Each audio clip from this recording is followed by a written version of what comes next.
Let us see. Okay. Are Oh we wow, live? they are already posting on this. What the heck? Oh my What's up, gosh. everybody? That's a lot of comments already. What the heck? I appreciate that, everybody that's on there. Let's see. We back. Let's see. Pop out chat. What is good, everybody? When is this starting, Matthew Fry? Right now, we are starting the pre-show right now. Steve, get some rest, man. It's all good.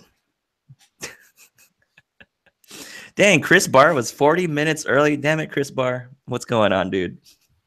40 minutes ago, I was panicking because my MacBook was running out of space. Trying to figure Oh, out, really? I need to find out, because like Final Cut, I still don't know how to like optimize my media and my library yet. Like Premiere got it down solid, but like I don't know why, like just like taking up so much of my hard drive space right now for whatever reason. My wedding is only like 230 gigabytes, and then I'm ending up with like 700 gigabytes on Final Cut, and I think it's probably like transcoding some medias in the background. Yeah, I remember doing that, man. Like your file would get transcoded to ProRes, and so sometimes the file size would triple. I didn't know it would do that automatically. I was trying to figure out a setting to turn it off and like clear out all the rendered files, but it still just kept going, man. It just like I was just losing space by the second. Just send it back. Just send it back, Jason. So after the live, I'm gonna have to like sit down and just like marathon some videos and look up some guides on. I mean, I feel like you could set your transcode to an external hard drive. I mean, right? Would that be safe? Yeah, it's fine, but I'm just like I'm running out of space on all my hard drives right now. I'm still trying to like pick up a NAS storage. Probably Synology, since last week a lot of people are like, "Oh, Synology's good," all that stuff. So I'm just like, okay, I really need to get my butt on it and pick one up so I can stop worrying about space. Because right now I'm just like, I have like 32, was it 32 terabytes of space, 32 terabytes of hard drives that are I'm not even using right now. They're sitting there waiting to get put into those. So is it really like giving you problems though? So that like so you're trying to work, right? And all of a sudden it gives you a warning that it's full. Yeah, it's just like start clearing out some stuff. Yeah. Oh god. And like I pause all the rendering. I even click on delete render files or whatever, and I go back to like storage display on the Mac, and I'm just like still losing space. It's still like just decreasing right before my eyes. I'm just like, what's going on? That sucks. That really sucks, Jason. I mean, it's just a matter of figuring it down. I mean, like these are mistakes that I'm gonna have to run in eventually. Yeah. So might as well solve it. It's the first wedding that I'll be editing on Final Cut, so okay, it's pretty exciting. All right, the folks on the chat are going bananas here. Let's see. Photo Miak had to return his D850, sadly. Ouch. He rented it from Borrow Lens. Let's see here. A6000 user passing through. Lism YouTuber. Jackson De Silva, can't wait for the A6000 Mark II. Hopefully it'll happen. It'll probably be an amalgamation of the 6300 and 6500. Arnold Galanado, what's going on, man? Eduardo saying, why no A6700? It's too soon. Too soon. Devontae Douglas, that one camera savage. What's going on, man? Keith, yes, we were a little too early there. Let's see. Yeah, we're going to start the show. Photomiax, like you got to stop that pre-rendered media transcode. It kills your hard drive space. You know, that's what I'm trying to figure out. Where's the one that's like, do not automatically do this. Do not automatically pre-render and transcode. Let's see here. All right. Okay. Jason, we're going to get started at the show today. Hey, guys, welcome back to Monday Live with me, that one camera guy. And Jason Bong is my our guest this evening, or our show, I guess, is the point. It's being hosted on my channel this evening. And we've got a few topics that we're going to go over. Nothing too super exciting. So I'm going to give you a quick rundown of the topics we'll cover. And then we're going to go ahead and jump into our hashtag new gear segment and talk about some of the new equipment and gear that you've got. So if you've got any new gear, put in hashtag new gear and let us know. Maybe you borrowed some stuff like our good friend Photo Miak, who had to send back his Nikon D850. But if you got some new stuff, please let us know in the comments below. So the topics we're going to be taking a look at today is the Sony a6000 Mark II. This wasn't a strong rumor sent out by Sony Alpha Rumors, but we are going to talk about it a little bit and dive into it a little bit more. Hopefully you guys in the chat can kind of give some feedback or comments on that. It looks like SLOG is finally coming to the Sony A9 after harping about it for so long. Samyang is potentially releasing a 135mm FE with autofocus. Don't know what the aperture is going to be on that, but that'll be interesting, especially for portrait photographers. And there's a little bit of news on the Sony a7 Mark III and the potential of it being announced soon. So that's going to be our rundown for this evening as far as our main topics. So first off, we're going to go ahead and jump into our new gear segment. And again, hashtag new gear. Let us know what you recently picked up. And Jason Bong, you're going to go ahead and start us off here. Hashtag new gear. Jason, what have you recently picked up? So last Monday, I think someone mentioned that they got the MagMod basic kit. And then right after the live show ended last week, mine came in the mail. So this is mainly for speed light modifiers. It's something that you would put on top of your speed light, put a gel over it, and obviously get a color other than white from your flash. But how I've been using it, actually, it's not with a speed light. But as you guys know, over the month, I got this Kane TV 55-watt Bolton spotlight for weddings. I've been pretty much experimenting with lights at receptions or even ceremonies if necessary. And what I didn't like about this was that in order to put like a gel on, you would have to unscrew this barn door and then put one of the gels in and then screw it back on just to have a different color look to it. But my photography friend lent me one of these MagMod's magnetic gel, and it pretty much just clips right on, or not clips right on, but pretty much just sticks right on the barn door, pretty much covering the entire radius right here. And it just makes it so easy. I don't have to unscrew it and put a gel in. I can just like stick it on. And it would just work. And the great thing is I can put like more gels on this to even increase the intensity of the whole thing. So pretty neat trick. I've been liking it a lot, except the con to all of this is that this kit is like $90. I only really need the magnetic gel, but I just couldn't buy it by itself. I couldn't buy it by itself, so I have to pick up this whole entire thing. I don't know if it's worth it, but what's the retail on that light that you have on there? This one I think is like $260 for one. Is the battery built in right now on that thing? It's not built in, so you could put like a Sony, one of those big Sony batteries on it. But if you do, you can only run it at about 50% for like 30 to 40 minutes. So what I did was I picked up a V-mount D-tap battery solution. I'm still not entirely sure. That's something that it's more used in, I guess, film productions. But I picked one of those up, stick it on, just run 2 Sony batteries on it. 100% thing lasts about hour and a half. It's pretty freaking awesome. I'm going to have to make a video on it. I mean, I did 4 weddings with this light already. I've been very happy with the results. So I'm going to study up on the terminologies and everything, figure out the products, and put together a video. So, hey, so real quick, that you said that VTAP or that other battery, you said for that one you could put at 100% if you needed to, or is that still 50? Yeah. So once you actually use that little battery adapter thing, you can use 2 of the Sony batteries, which allows it to run at 100%. Versus if you just put in one single battery on the Boltzmann light, you can only run it at 50%. Otherwise, if you put it right at 100, it would just die in like a couple minutes. Really and odd. Like I mentioned, and like we were talking about in the pre-show, like typically how would you usually use that at a wedding environment? Where would you position these lights, or and do you just use 1 or 2, or how do you usually approach using it?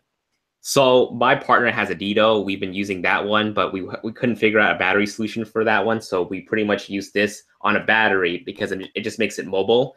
Because sometimes the outlet for at a reception or at ceremonies is just way too darn far away from the action, maybe like the dancing, speeches, and all of that. So having it on battery just makes us mobile with it. And we pretty much just use the light for speeches, really. speeches, first dance. Yeah, just pretty much because like I've shot a wedding, one of the weddings without a light, and I just like couldn't go back to it because it just looks super flat. And I figured I might as well invest in one of these, and I knew I had to pick up a battery powered one. And the light is very narrow, right? It kind of focuses in on, zones in on a subject. Is that kind of usually how it works? It's pretty much a spotlight. So once you can pull it to make it more focused. You can pull back to give a wider spread. Nice. Okay. So you could probably be about what, 15 feet away, like usually distance-wise, or distance-wise, yeah, I could be pretty darn far away, and it still works pretty darn well. And you just need that hint of light, just like that, just slight fill of light on the subject. Just usually. A little bit, and I would just do just fine. So again, I'll have a video on it, and I'll just like show you guys the results. Like I'll give you guys a comparison when I didn't have it and when I do have it. I'm just like, oh my god, this looks so much better. Damn it, I gotta go look one up later today. All right, thanks, Jason. Appreciate that. Again, guys, we're on hashtag new gear segment where we'll get through it really quickly soon.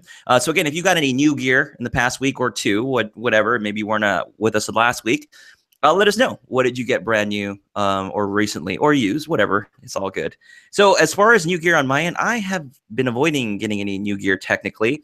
I'm actually selling my last and final camera, actually. So it's not even new gear. I'm just selling something.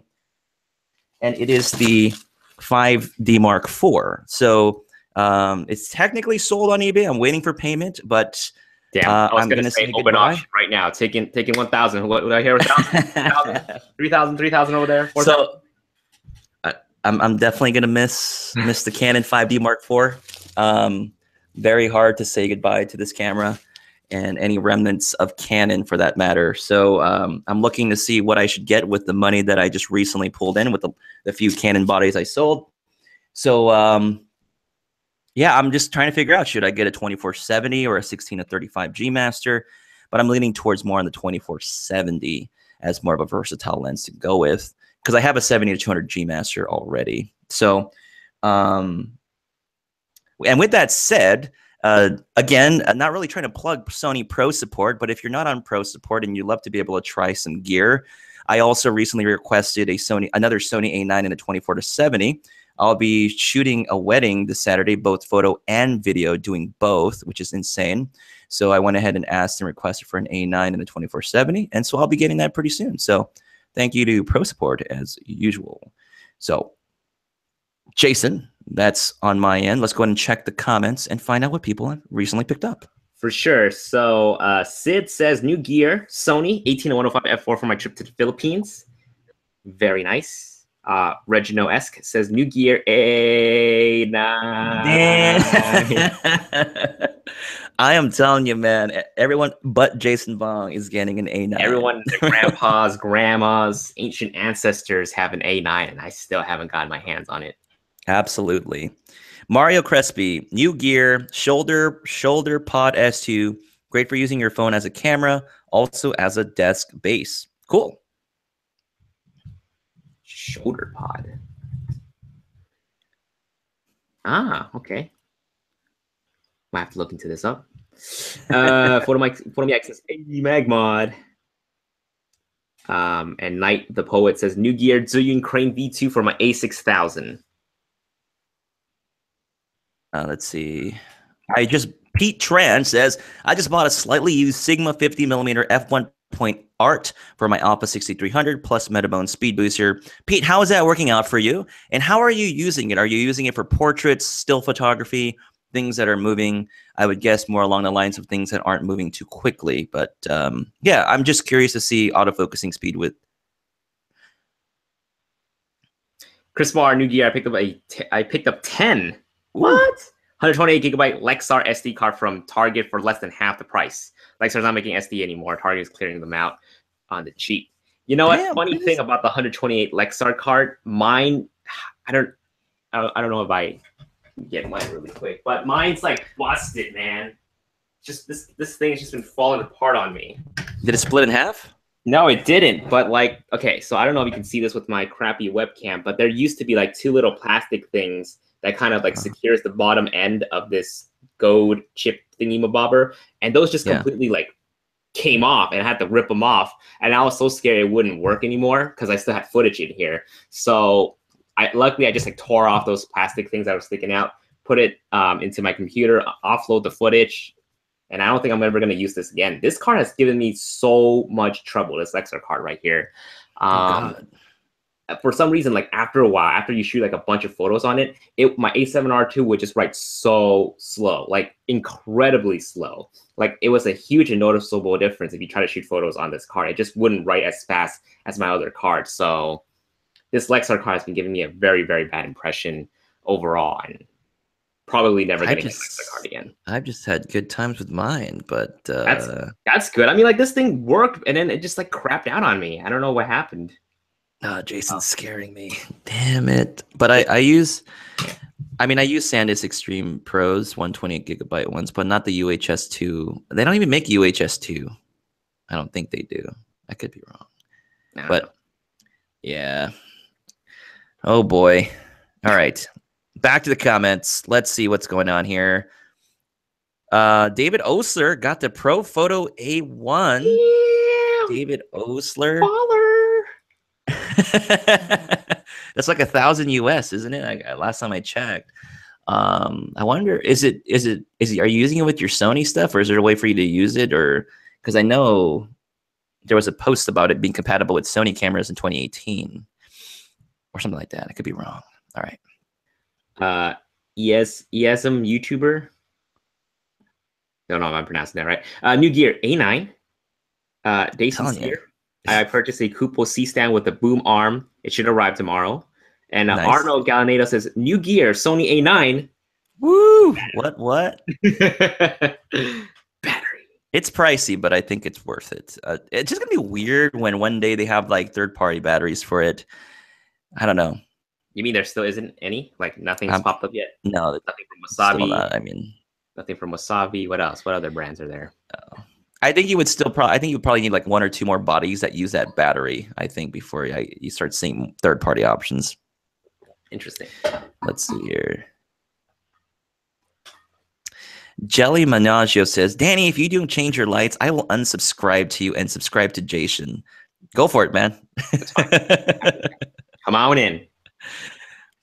Dave Sincere is asking, are you going to shoot the wedding by yourself? I am the main person, and I have 4 students of mine helping as assistants. So, yeah, just by myself. That would be insane. All right. Cool.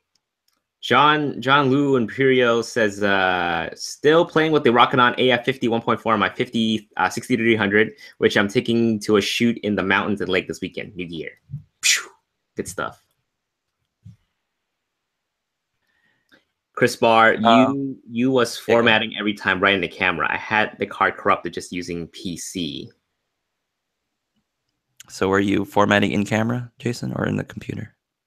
No, I always format on camera. I mean, I have to offload it to a PC or computer. What the heck, Arnold? You got your battery for $40. Get out of here, man. Shoot. That's pretty good. How much are the batteries? They're like 70 plus. Oh. Like $78 or something. I don't know. Maybe it's just me. I always buy used batteries on B&H. I buy the legit OEM ones, but they're always going to be used. Yeah. Altrick Wilson, A7 Mark II, trying to move from my Canon 1DX. Cool. Man, you know what? I think I'm going to unload my A7 Mark II pretty soon, but I think I'm going to make like a user guide for it before I let it go. Because I'm just going to get ready for the A7 Mark III. Hey, quick question. I had someone asking me if the A7 II can shoot in Super 35 mode, but I couldn't really find a definitive answer for it. Can it? I'm gonna say no, but I don't have it with me, so I can't confirm that. I'm sure someone in the comments could. Yeah, someone let us know. There was someone asking me if it can go Super 35 mode, and in the description, in the product description, it was like, yeah, the A7 II can use a wide variety of crop lenses or whatever the existing lenses. It probably does it by automatically, but I don't think you can force it. But I wouldn't say it wouldn't be able to. It said it could. He just couldn't find the thing that says it could. I mean, on the menu, so I couldn't check. I didn't have one on me. Botomiak saying, Danny coming with a crew like Jason Lanier, LOL. Yeah, it's kind of weird because the last time I shot a wedding of some sort, I was using both Canon and Sony a little bit between. This wedding I'm going to shoot is just going to be primarily just Sony completely. So it's going to be very, very interesting. It'll be more like a learning experience on my end, I guess. But yeah, be exciting. All right, Jason, are we ready? I think that's going to do it for right now for hashtag New Year. Man. Everyone's getting angsty about the 6002, or how I like hopefully to they're call it, the A6002. Hopefully they're not super disappointed. Folks, if you're asking questions right now, we are definitely going to take some questions after we get through our rumored news. There's not a whole lot, and you know, we'll get through it pretty quick, and we'll have a little bit of a discussion here with myself and Jason Vong, as well as you guys in the comments. So our first rumored news item actually came up when we were finishing our last live broadcast at Jason's channel. So on September 20th, 2017, Sony Alpha Rumors posted an SR2 rumor, meaning it's not very good, stating the possibility of an Alpha 6000 Mark II series. The anonymous source, which is unreliable, says the author, that due to the discounted A6000 body or A6000 bundles that have been appearing, there is perhaps an upcoming A6002 to be announced. Now, the featured specs of this supposed A6000 Mark II is a similar sensor to the Alpha 6300, so 24 megapixels, same autofocusing system as the Alpha 6300, silent shooting mode, 4K video at 30 frames per second, a 3-inch LCD touchscreen, so that would be different from the prior A6300, 2.3 million OLED EVF polycarbonate body, no weather sealing, and get this, the price, which I do find very strange, was rumored to be at $749 body only US and $849 with the kit lens. So an A6000 Mark II, considering the fact that we now have an A6000, an Alpha 6300, and an Alpha 6500 that are all being simultaneously sold as separate different tiers of cameras, would an A6000 Mark II make any sense at this time? Jason, hopefully you've had a little bit of time to ruminate about this. Would it make sense at this time for a Sony A6000 Mark II, or should they go straight to an Alpha 6700? What are your thoughts on this? Does it even make sense? I don't know. I mean, like, it just felt like the 6300 was always the successor to the 6000. So what is exact? Yeah. What's that? So what you said the 3-inch LCD touchscreen is different. Okay, well, are you just saying the touch? They just implemented the touchscreen to it? They're saying that because the 6300 doesn't have a touchscreen. Like, I think that's the only defining difference between the 6300 and the Alpha 6500 retails for about $13.99 US dollars roughly, and the Alpha 6300 is right around the $1,000 US dollar price mark. And so this would definitely be priced under the A6300 brand new US dollars at $749 body only. So the question that I really have is, does it make a lot of sense at this time? That's the thing. Like, what? Okay, so are the 6300 and the 6500 weather sealed? They're not, right? No, I think they probably have very little, if at all, any type of weather resistance. Because to me, it just feels like these specs are just way too similar to the 6300. It's almost like the A6300, except yes, there's now a silent shooting mode. Well, it has a silent shooting in 6300, but is it the same? The 6000, I don't think the 6000 does. I don't recall. I mean, I have it. I'm not too sure, but is it? But are they saying the silent shooting mode going to be the same as the A9? No, there's nothing stating anything as far as, like, for example, the ability for it to prevent anti-distortion on the shutter. I would think that if they did an A6000 and they were able to implement a silent shooting shutter with anti-distortion, implement some of the Sony A9 technology in there, I think that would be amazing. Good leap forward. So I guess our discussion could be on the fact that what would it need to be? What would the A6000 need to be to make it substantial? Like, if you were to release an A6000 Mark II, what would you want in it? But you couldn't, what would you want in an A6000 Mark II, but not make it sound like an Alpha 6700? That's the thing I'm trying to figure out. That's tough. So it just feels like these specs just feels like it's an A6300. Yeah, definitely. And looking at price only right now, folks, the Sony a6000 retails body only at $548 at this time. Now, I don't remember what a price was initially, but $548 typically is the price of it right now, retail, that I'm pulling up from B&H Photo. And the Alpha 6300 currently is $898. So $300 to $400 price difference almost right there. And so the A6000 Mark II would fall right between that at about $700 roughly. So, Jason, I mean, I don't know. Give me something. What would you want? What would you see? Do you still have your A6000 or do you? Oh no, yeah, I stopped A6000. Okay, so the A6000 had, I think, 11. I think it did 11 frames per second. I don't even remember anymore. 8 frames per second with 8 frames, and it had an option for like 11. I could be wrong. I think that's like the Alpha 6300, but it didn't have 4K. So this one is going to have 4K. Is that a good thing? I think that's a move in the right direction. Yes, obviously. Yes. Yeah. Do you think there's going to be 4K 60p? Do you think an A6000 Mark II? Probably not. It wouldn't happen, right? I'm like so like pessimistic about 4K 60 on everything now. I'm just like, I don't know, man. I don't know anymore. Yeah. Same sensor as the Alpha 6300. You think that's fair enough? One more time, what was that? The same sensor as the Alpha 6300. So slightly older sensor. It's not the latest and greatest, but it's Alpha 6300 sensor.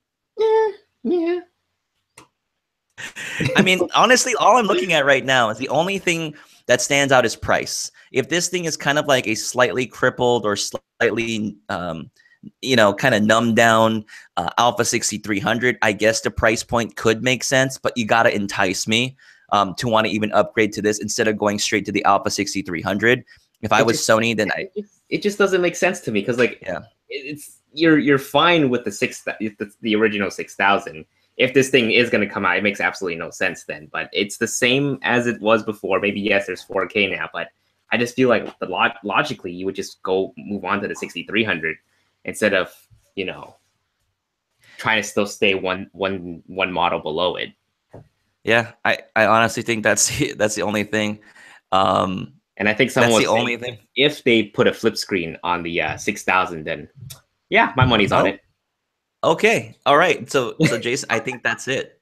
Who said that? Whoever's mentioned the flippy screen, Cherry saying something around that. Something about flip screen, and I just like caught a glimpse of it. But yeah, pretty much I would have to agree. That's probably gonna be one thing that's gonna make it at least enticing, is that it would have a flip screen. That would be very interesting. No, I think that's it. I really think that's it, Jason. I think they got it. If this A6000 with these specs had a fully articulating screen or some sort of screen that flipped all the way, then I think it could potentially pique people's interest slightly. But for me, would it make me want to personally get one? Maybe I would sell my A6000 and get this. I don't know. Jason, what are your thoughts? If it had a flip out screen with the current specs listed there, would you potentially consider getting one? Oh yeah, hell yeah. I would definitely. I mean, if it shoots 4K, it has that flip out screen. I mean, it's going to be good just for like gimbal work. We just I think we mentioned last week that it was just so hard to see the screen of the Sony cameras just because it doesn't have a flip out screen. The screens are not bright enough when it shoots 4K. So if the 6000, hypothetically, if the 6000 Mark II can take care of that, then I would probably pick that up over the 6300. It actually would make it a better camera than the 6300.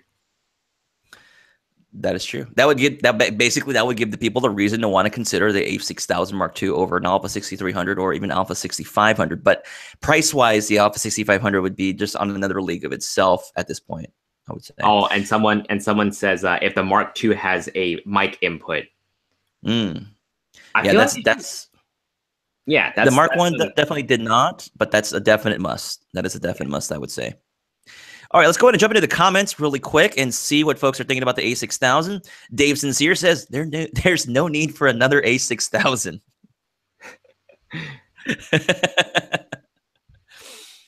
William Farley says, just bought an Alpha 6300. If this is true, rest in peace, LOL. For me, I says the Mark II is the dumbest thing. Caliph1234 says, perfect timing, just got here. Chris Barr says it needs to be priced lower than the Canon SL2 that just came out. Yeah, that one's right, like 500, like around the 549 mark. Kalef1234 says, but yeah, they should just trickle down prices so the Alpha 6300 becomes the 6000 Mark II. Interesting. Fresh new text of 6300 should be like the 799 now. Okay, well, Steve, I got mine for that price, my gray market one with the kit lens. So it's already there. I actually consider getting another 6300 just to have like another camera. It just comes in handy, and especially with that updated firmware with the slightly better overheating threshold. I think it's worth it. I mean, even then, just like for gimbal work, we only shoot for like a few seconds at a time. And just having a dedicated camera on that gimbal. Mm-hmm. Oh. Yeah. DJ Willie Big says, wish the 6000 had a flip screen. I think we all sort of do. Let's see. Chris Barr also says, yeah, go ahead, Mark. Go ahead. Yeah, he said we'll sell like hotcakes if it has a flip out screen for the same price. I don't know about the same price. If they could, that'd be great. Let's see. Pat Adolfo says, I just want an APS-C Sony camera with an A9 battery. That would be great. I agree. I really don't mind the camera getting a little bit bigger to accommodate a bigger battery. Mario Crespi says 4K 30, full HD, 120, full touchscreen, high quality, tiltable screen, and replace the 6300. That would be the dream. High quality, tiltable. That's an A6. That's an A6500 with a flip screen, man. See, Dale Rushin says, too much Sony insanity. I have the A5100, the 6300, and the 6500. If anything, I'd like an A7S Mark III and get high ISO in full frame. Cameron DeMoss says it's probably a 5200 with a 6300 specs and flip out screen. That also crossed my mind. What if they go back to this 5100 series? That'd be interesting. BMB Film says it's like a Nikon D7500.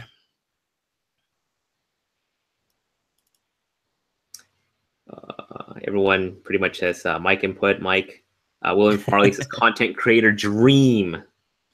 If we get 4K flip screen, touchscreen, and mic and IBIS, I think everyone's got it. I think all those things, flip out screen. We're in the clouds with the 6000 too. I'm sorry, folks. This is an SR2 rumor. It's something that's kind of left field. It might end up being the embodiment of another A6, like an A6700. I don't know. I mean, this would be an amazing camera with a flip out screen. I think people would I would unload maybe an A6300 to get this camera if this was the case, especially with the flip out screen.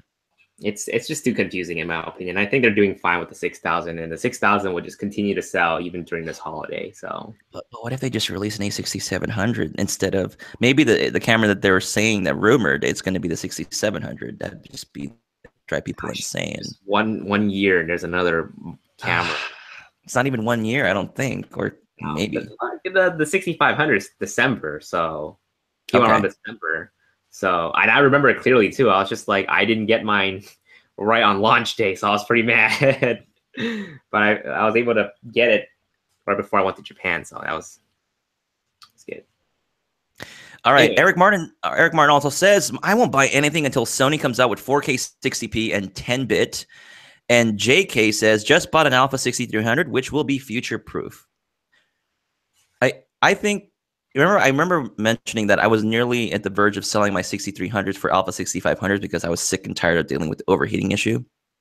But that update came out, boom. Like I said, when that update came out, I have 3 Alpha 6300s now because of that update. Because I was that confident that for whatever I would need it for video, that it wouldn't shut down on me. So that's how confident I am about the A6300. I think it's the best bargain camera right now in terms of just features and specs. I mean, have you pushed a 6300 at recently? Not at this time. Okay, so when I shot, I think when I had shot when I did the pageant the previous year, last year, I had a student of mine down floor shooting with an Alpha 6300. It overheated. It shut down. I told him to switch it to 1080p. So he was shooting at 4K. He was shooting the pageant, and then eventually he switched. It died on him, and then he switched it over to 1080p, and it worked just fine. This year, shot the same situation, same scenarios. It was pretty warm as well, and the Alpha 6300 kept going through, no problems. Nice. So, like I said, I'm very confident with that update that they did. I'm not saying it's going to be amazing. Like the 6500 is really darn good in terms of just dealing with the overheating situation. And we can argue until the cows come home about whether or not, you know, the overheating is an issue. We all can already agree that there is an issue there. Well, I can agree on my end. I'll just say on my end from my experience. But I think the 6500 is like another level above the 6300. But I felt like that update helped bring it closer than it was before. Oh yeah, so love it. All right. We are going to move on to the next piece of news. Again, more rumor news, folks. This is unfortunately not very reliable, unfortunately, just like last time when Jason Vong and I were predicting an A7 III drop, and we were all completely, well, I was completely wrong in that regard, and it was an RX-10 Mark IV. So, all right, there's again new rumors of an S-Log coming to the A9. On September 20th, 2017, Sony Alpha Rumors posted a message from a Sony A9 Facebook group from a user named Michael Satower, who stated that after talking to a Sony rep at the International Broadcasting Convention in Amsterdam, Netherlands, that S-Log would be coming to the A9, but 8-bit only, I guess similar to the current setup right now. The individual states that the rep said it took time because of the new sensor design / readout. Okay, I feel there's a lot of conflicting information from there. I don't think a rep would just kind of out of the blue mention S-Log coming to the A9. I felt that was kind of like tight-lipped for the most part. But Jason, I don't know. What are your thoughts on this even happening? Do you think it's real, or it's just a puff of smoke? Again, it's just a dream, dude. It's just a dream. But like you said, I mean, like that's not something not an information that would just casually come out. Maybe he might have said, "Oh, hey, look, the A9. If it's gonna happen, if S-Log was really gonna come, then it might be only just 8-bit. There's no way that it could be 10-bit." And PhotoMiak just dropped $10 on us. Gotta go. I'm about to do an in-person sales session. Good luck on that. Hopefully, I'll make this money back. Cheers, folks. Also, check out my last 2,000K 2K sales session on my channel. Shameless plug. Yeah, guys, definitely check out PhotoMiak. He's on fire with his content lately. Yeah. Thanks, PhotoMiak. Really appreciate the $10. Thank you. And definitely subscribe to his channel if you're not already there. Subscribed. You gotta get it back.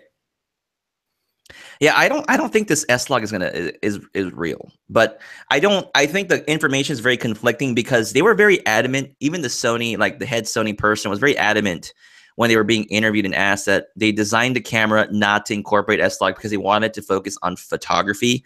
Yet they were advertising the video specs on it, oddly enough. But I don't know. Maybe the complaints were there. Maybe it was enough. Maybe it wasn't. But you know, I really don't know. Does it even matter at this point, Jason? I don't know, man. I would like it. I don't even need S-Log, but it would be nice to have the picture profiles. Like, it's not even just necessarily about the S-Log. It's just there's no picture profiles like available on the camera. So I don't know. Yeah, that's just my thoughts on it. We talk like a lot on this already. I mean, like it'd be nice. It'd be nice to have it, but for whatever reason, they just decided to take that away, or they couldn't take it away because it was never there. Whatever you guys decide to conclude on, but it just felt weird that it just wasn't included to begin with. Yeah, you know, those of you that have the A9, which is everyone except Jason Vong, do you want that S-Log? Does it matter to you at this point? I'd like to know, because I've never really heavily used S-Log intentionally for whatever I do. But I don't have the same kind of work that a lot of you might be doing out there, which is like pro work, day in, day out, shooting weddings or whatever it might be. But I've never felt the intense need to have like S-Log to use. But that's more about an issue of me not being very understanding of that subject matter as much as I'd like to. But yeah, if it's something that you need and you're an A9 owner at this point, let me know. I'd like to know if it's something that you personally want. I say they should just add it in there for the damn cost of the camera. That's just my opinion. I mean, that dang camera is not cheap. So yeah, so Dale there you go. That's my 2 cents. Dale says, I never use S-Log Cine S flat enough, which I assume he's saying Cine 4. I mean, if like you said, Danny, even if they didn't include SLOG, if they could at least include Cine 4, might just be good enough. Honestly, just be good enough. No, I totally agree. That's like I'm saying, it's stupid. It's weird. Yeah, you're right. I mean, like even the RX10 Mark IV is gonna have SLOG 2. It has RX0 is gonna have the SLOG 2. So again, it's just weird. It just wasn't in the 89. It's complete BS that they did that. It really whatever excuse they're gonna throw out there, it doesn't make it. They neutered that camera's S-Log performance because I know there's a potential that their video-based version, their A7 III or A9S, whatever it's going to be their powerhouse video camera, and they don't want people, using the A9 for that. So I don't know. It's gonna be crazy. So if it happens to be, awesome. All right. Cool. All right. Jason, what's up? Oh, comments? All right, let's see what's going on in the comments section. I don't think a lot of people have a lot of comments on this one necessarily, but let's see. Cool. Dale says 8-bit and S-Log is just tough to grade. Yeah, it is.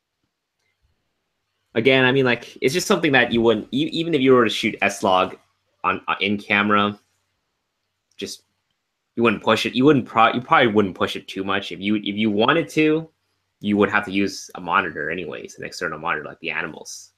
Because it's very to be able to actually see it with a LUT, right? To be able to apply a LUT to actually see what you're getting is good. You can still do that with the 8-bit. So I'm just saying you wouldn't be able to push it as much as you could. You're going to see some artifacting. What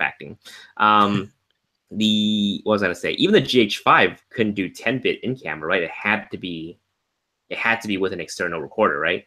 It's still 8-bit though. I felt like it was still 8-bit. It didn't matter if it was external. No. Or I don't know. Correct me if I'm wrong. I have no clue on that one, but yeah. Cool. All right. I think we're going to move on to the next bit of news. We got a couple more, and then we'll be done. So the next piece of item is pretty quick. I honestly, I don't have a 135 millimeter lens. I don't know if you do, but if you do, let me know what you use it for. Are you using it for portraits? Do you have the Bodice 135 f 2.8? Do you have the Sigma 135 f the f1.8, or a Canon one, or a Nikon one, whatever it happens to be? But it looks like Samyang is Sony Off Rumors posted on September 21st, 2017, that it's an SR4 rumor, so pretty good reliability there, that they'll be releasing an affordable FE full frame lens, a 135 millimeter. An announcement would take place this year. As far as the actual aperture for that lens, it's not known, but I'm going to hope that it's going to be around the f2.0 possibly range, and it will be autofocusing lens.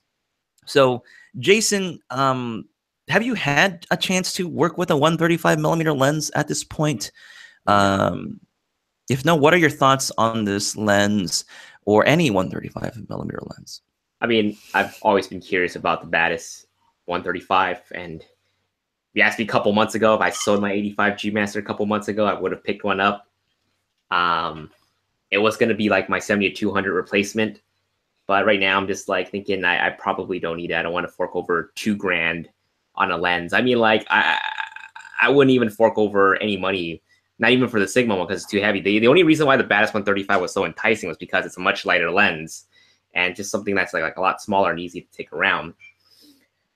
So would you be using that? Would you have been using that 135 in video and using the zoom in feature on the camera to take advantage of that? Exactly. That's what I was going to use it for, and even just sort of just make the 135 my portrait lens as well. But I'm happy with the 85 1.8 that I have right now. It's great. It just does what I need it to do. But just to stay on topic, I mean, Samyang's been killing it. You know, they're just releasing lenses to really just supply to the E mount. They have the 35, the 50, the 14. I think, was it 14? Yeah. And now they're having the 135. In terms of like sharpness, I think not a lot of people were too happy about the 50 mil, right? I'm not sure. Honestly, the only thing that really stood out to me was the autofocusing. So I haven't personally tested it out in terms of image quality, but in terms of that, I think it's whether I mean, if it's a crap lens, that's on them. But if it's good for the price, then I would say that I think it's a good thing. It's a net benefit for everyone that's an E-mount user. That's what I would say, because we Yeah, could always use more lenses. yeah, definitely. So I feel like with the 50 and the 14, I think like people were reporting that the sharpness just wasn't there. So yeah, I mean, it's the autofocus, yes, it's definitely enticing, but if the sharpness is not there, then I'm not sure. So hopefully this 135 is hopefully they do a pretty good job of it. I don't know if there's a 135 manual focus one already. I think there was. I think I forgot. I don't know if it's someone else, but people were raving about the one of the 135 manual lenses. I think it was like Manny or Francisco. Okay, so they already have a Samyang 135 f2. So I'm guessing they're going to use a similar formula to it. Is this a full frame lens? Yeah, it looks like it's full frame. So pretty decent reviews, just looking at it really quick. So yeah, I think hopefully if they can do it, I think if you're using it for portraits, I think even if the autofocus is a tad bit slow and it's not super fast, I think it'd be a good option for portrait photographers. But I've never worked with that focal length. I am an 85mm user for my portraits, but I'd love to test out a 135. So in the future, I might be looking at getting maybe the Sigma 135 f1.8, but that's going to be me. I mean, it's a shame because like Rockinon, which is like Samyang, I would assume, just rebranded Samyang stuff. Their cinema lenses are really amazing. So to hear the Sony E-mount lenses just not being as sharp was very disheartening. Yeah. But again, I don't have any personal experience with it, so if anyone can just chime in and let us know, that'd be awesome. It's just that high megapixels, man. That's the problem. You see all the imperfections. Maybe.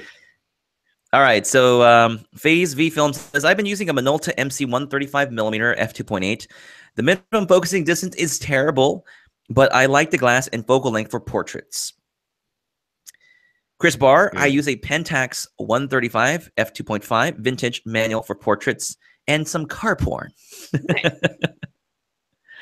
Okay, so I think that's going to do on the 135 end. Awesome. And finally, our last bit of news is more info on the Sony a7 Mark III and the possibility of it being announced very soon. This has like been being dead being horse. It's a terrible analogy, but they're tugging us along.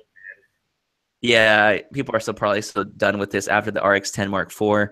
But on September 22nd, 2017, Sony Alpha Rumors posted, or they reported this from Nokishida, which is a Japanese camera rumor site, that another Sony camera will be announced. I think it's just the fact that I think if your device has Bluetooth, that you have to report it. And so these reports are made public or something like that, I'm assuming. And they gave it a code. And so that is kind of what's giving the lead on for this camera. And again, from Sony Alpha Rumors, our trusted sources say that it will have a new 24-megapixel sensor, Sony A9 AF system without the 20 FPS, touchscreen, joystick control, and 4K 30 FPS. And there are unconfirmed specs, but I think they've been mentioned ad nauseum at this point. But Jason Bong, let's just take a guess. Do you think there is going to be an A7 III that's going to be announced or released at the end of this fall? I'm just hoping when we show up the Photo Plus, we have something to play with. The RX10 Mark IV. I mean, I'll gladly play with that camera. They're like, folks, we have plenty of RX10 Mark IVs. Where's the A7 III? We know we have plenty of RX10 Mark IVs available for you to play with. I mean, it would be, I think it'd be an awesome camera to throw out there. Just saying, Sony, I doubt you're watching this at this point anymore. But anyway, it'd be awesome to kind of end your year, the holiday season, with some amazing A7 Mark III that get people chatting and talking and wanting to buy one for the holiday season. So Sony, man, they're done, dude. Camera of the year A9. Our job's done. That's a wrap for 2017. Oh man, I don't know. I think we're wishing for too much. What if it's just like a RX 100 Mark VI? Actually, I'll pick it up if there's gonna be an R6, but I highly doubt it. Unless, well, actually, I don't, because maybe there's a succession to it, or not succession, but a theme to it. RX 0, RX 10 Mark IV, and an RX 100 Mark VI. I get you. But Maybe. do we need another RX 100? Damn. Maybe I don't know what they can really promise in the six. I think it would be sort of like the A9 specs, or some of the features, obviously, that got trickled down to the RX 100 Mark IV. Mm-hmm. So I don't know. I mean, I love the RX 105. It's a great great camera. All right. Let's see what anyone's got to mention in the comments.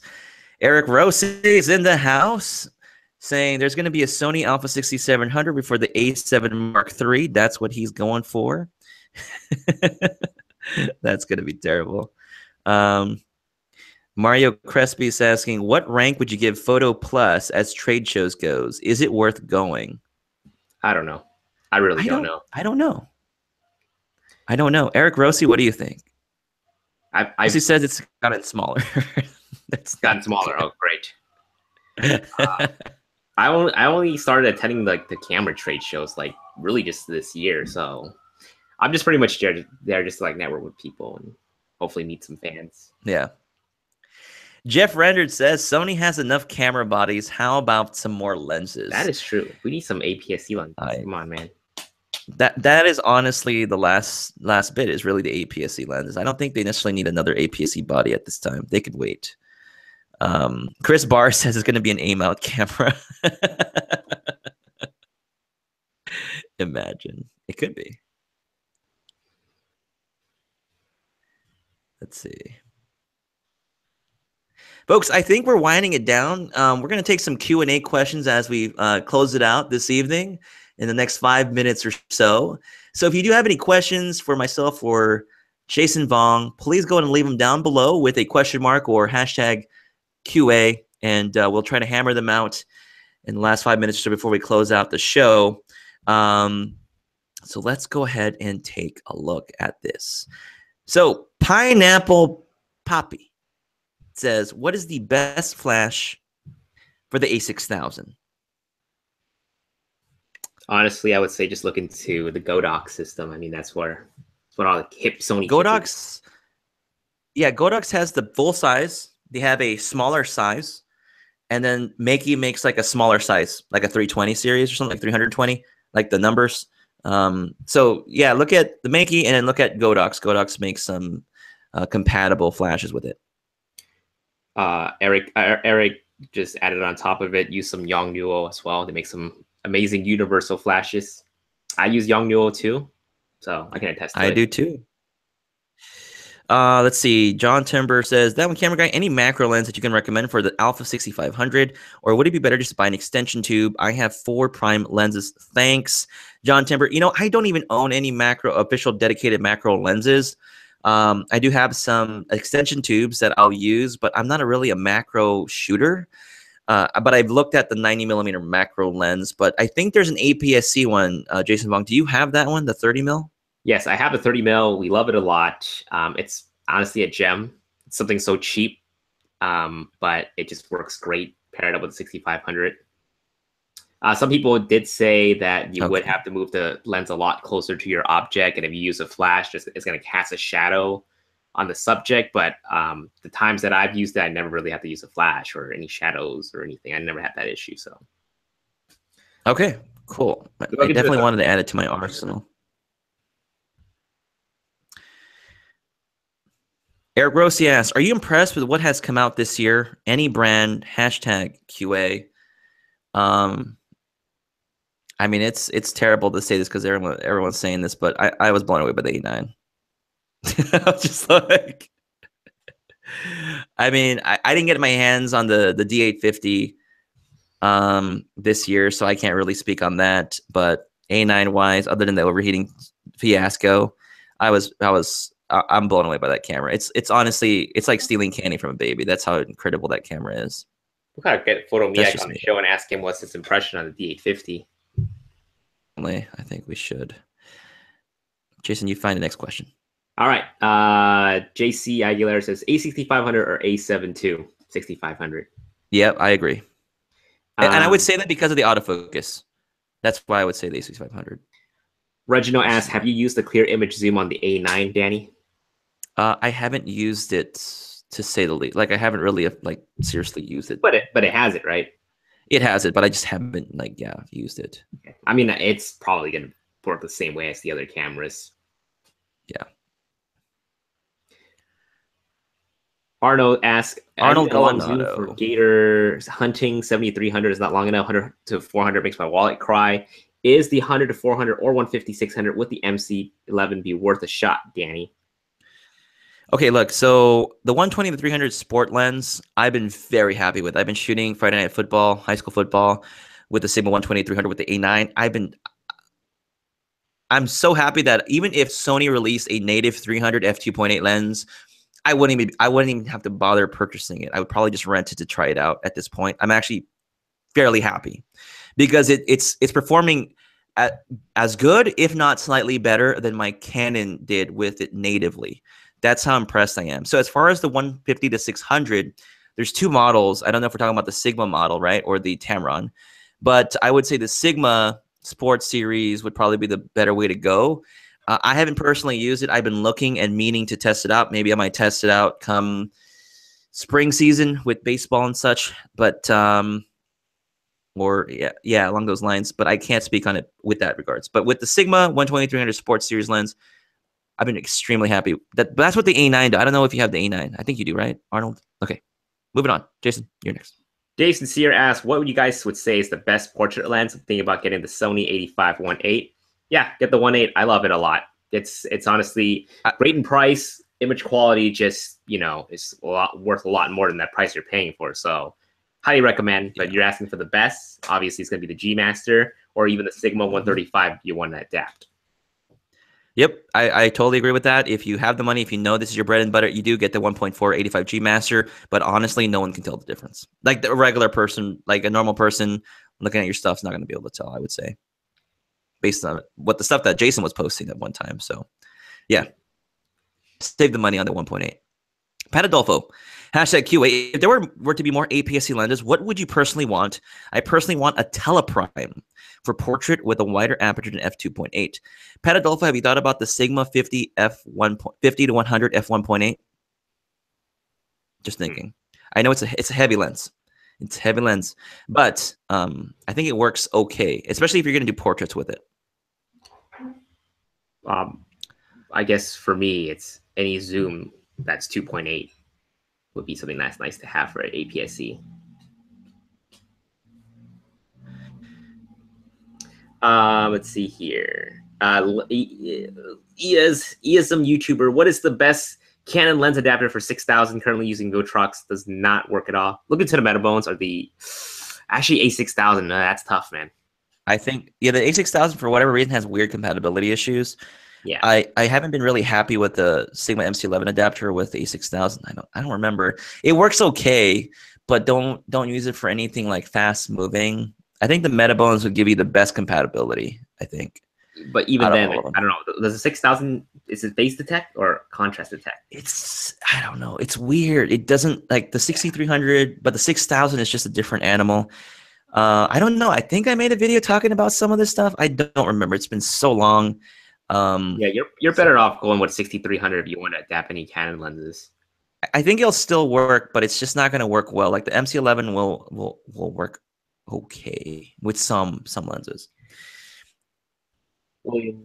Yeah. Best budget telephoto lens. I mean, honestly, the 55 to 210 is really mixed. I would say more people don't like it. But I think if you're just starting off in your photography, you're just like right at the beginning.